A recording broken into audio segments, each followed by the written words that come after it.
buenas tardes, mi nombre es Pedro Pérez y yo soy estudiante de la asignatura Soldadura vía online, y en esta oportunidad vengo a presentarles el tema que habla acerca de la soldadura eléctrica. La soldadura eléctrica, a diferencia de la soldadura oxiacetilénica que mencionamos en el tema anterior, consiste en la utilización de una fuente de potencia eléctrica de corriente continua o de corriente alterna y de un electrodo que tiene un recubrimiento por donde pasa corriente que puede generar un arco eléctrico en la punta del electrodo lo suficientemente caliente o con el calor necesario para poder fundir el alambrón y de esa manera unir los metales por medio de soldadura. Esto quiere decir que el principio de funcionamiento de la soldadura eléctrica consiste en la utilización de energía, a diferencia de la soldadura oxiacetilénica, que necesita un soplete para que mediante oxígeno y acetileno que se utiliza pueda generar una llama que pueda soldar. Entonces, ¿en qué consiste cómo es el sistema de soldadura eléctrica? Tenemos aquí un sistema que representa todos estos componentes, en el cual aquí tenemos la fuente de potencia de corriente alterna o de corriente continua. Acá tenemos la pieza de trabajo, aquí tenemos el portaelectrodos y aquí tenemos el electrodo que vamos a necesitar. Aquí también vemos cómo se genera el arco que está en contacto con el electrodo y con la pieza. Y estos dos cables que vemos acá arriba y acá abajo consiste aquí, este es el cable que conecta la fuente de potencia con la máquina. Cotidianamente le decimos que es el cable de tierra, y el cable de abajo es el cable que conecta la fuente con el electrodo. Este es el cable positivo o el cable del electrodo. También cabe destacar que entre los diferentes tipos de fuentes de potencia que conseguimos industrialmente tenemos tres. Tenemos el generador eléctrico de corriente continua, tenemos el transformador de corriente alterna y tenemos el rectificador. El generador de corriente continua es aquel que transforma la energía, la corriente alterna que viene de la red a corriente continua. Esto consiste en un motor eléctrico trifásico que tiene en su núcleo, consiste en un generador y un excitador que se encuentra acoplado a un eje y en un ventilador. ¿Cuál es su principio de funcionamiento? Su principio de funcionamiento es que el motor trifásico aprovecha la energía alterna que viene, la corriente alterna que viene de la red, y mediante el generador y el excitador que se encuentran acoplados a un eje dentro del motor se puede convertir la corriente alterna a corriente continua.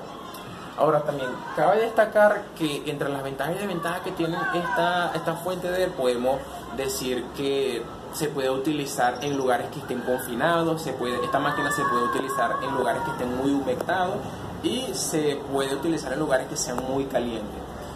Son muy pesadas, son muy costosas, es muy difícil y muy costoso hacerle mantenimiento, y entre también otras ventajas podemos decir que se puede utilizar cualquier posición para poder generar la soldadura. Quiere decir que el electrodo lo podemos tener vertical, horizontal, inclinado, como nosotros queramos. La segunda fuente de potencia es el transformador de corriente continua. El transformador de corriente continua consiste principalmente en la utilización de dos devanados. Un devanado eléctrico es aquel cable enrollado helicoidalmente que aprovecha energía o que aprovecha corriente que viene suministrado por la red, la cual esa corriente va alrededor de todo el cable y puede generar un campo magnético lo suficientemente potente, un campo magnético que se genera en el devanado primario, que es el que está afuera, lo suficientemente potente para que en el devanado secundario, que es el que se encuentra adentro, pueda generarse un voltaje, y con ese voltaje se puede generar una corriente. Ahora, ¿en qué consiste un transformador? Un transformador consiste en transformar energía alterna, consiste en transformar o convertir energía alterna. Consiste en transformar o convertir energía alterna. Esto quiere decir que no necesitamos convertirla a energía continua, y como la energía de la red es corriente alterna, esto quiere decir que lo único que vamos a hacer con el transformador es variar los valores de voltaje y de corriente. De tal manera que si la corriente alterna de la red son 110 voltios y nuestra máquina para soldar necesita 300 voltios o necesita menos cantidad de voltios y de corriente, con el transformador podemos variar esos valores. Ahora, ¿cómo los variamos? Hay una relación que nos indica una fórmula que dice que B1 sobre B2 va a ser igual a N1 sobre B2. 1 y 2 representan el devanado primario y el devanado secundario. Ahora, el voltaje 2 representa el voltaje del devanado secundario, por lo tanto el voltaje que vamos a utilizar en la máquina. Ahora, ¿qué es lo que necesitamos? Ahora, de esto despejo el voltaje y nos dice que N2 sobre N1 va a ser igual a B1. Quiere decir que N2, siendo la longitud del devanado, o sea, la cantidad de o la cantidad de cable, es directamente proporcional a el voltaje que sale. Quiere decir que si necesitamos más voltaje en nuestra máquina, aumentamos la longitud del devanado. Y si necesitamos menos voltaje en la máquina, disminuimos la longitud del devanado.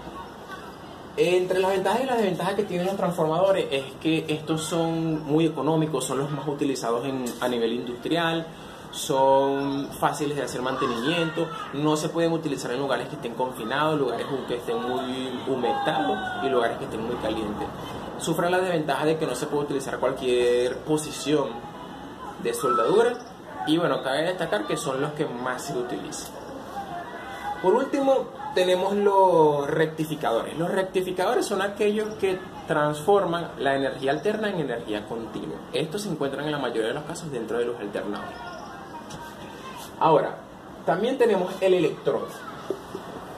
Fíjense que el electrodo consiste en un alambrón o un metal de fundición que se encuentra cubierto por medio de un revestimiento. Estos que se encuentran acá son las capas del revestimiento. Este alambrón representaría el metal base que necesita fundirse para unir dos piezas por medio de soldadura. Y estas capas representarían las capas del revestimiento. Ahora, ¿en qué se dividen esas capas? La primera capa es la capa de elementos aliantes, la segunda es la de escorificantes, la tercera es la de gases protectores y la última es la de aglomerantes. También estos electrodos, o mejor dicho, existen normas internacionales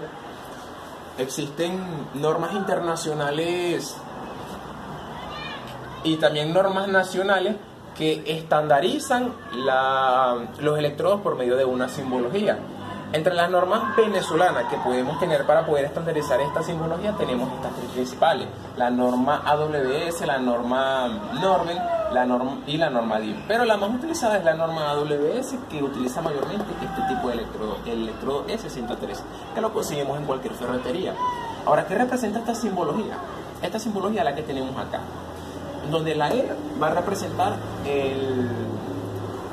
va a querer decir que es electrodo revestido por arco eléctrico.